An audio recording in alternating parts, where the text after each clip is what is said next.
Okay. Whew. If you've never had a panic attack, there's a good chance you've been an ass to someone who has.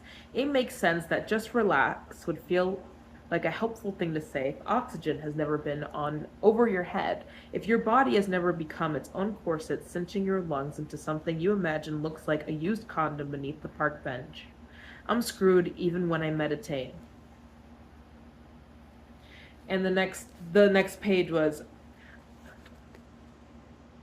I wonder how much of my time I spend building bomb shelters to keep this life from blowing my mind.